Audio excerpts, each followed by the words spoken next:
से जाइए सोना माई के धनमा हो। हालही में पड़ल बाटे के सवा में ननमा हो। कह कहीं से जाइए सोना माई के धनमा हो। हालही में पड़ल बाटे के सवा में ननमा हो। हमरे ला करी हो देवी माई से गुहारवा हो।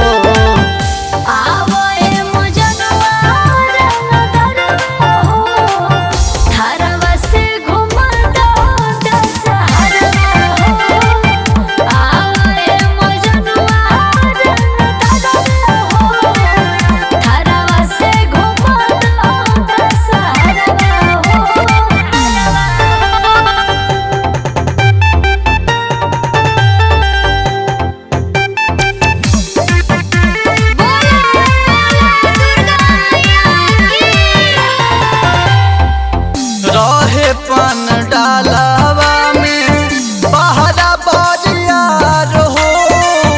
कह कैसे लेके आई हम हथियार हो।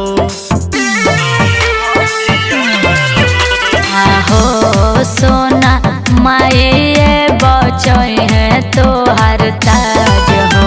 आहो सोना करे लगब दुनिया पे राज हो।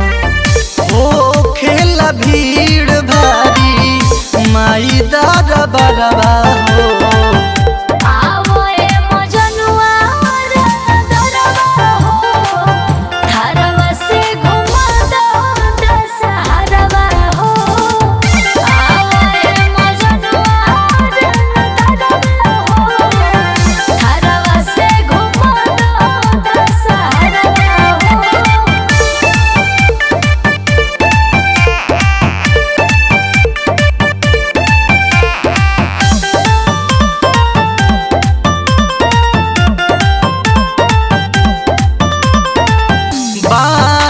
फरारी में पुलिस के परेशानी से माफी मांगो तानी सोना हम मैया रानी से।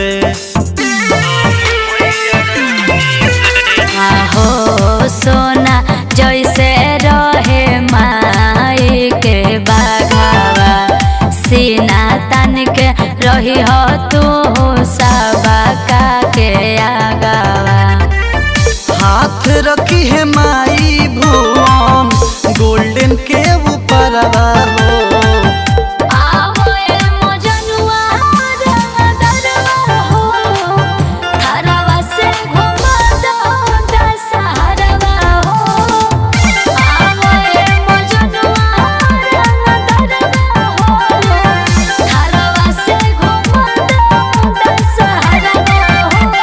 घुमा दो।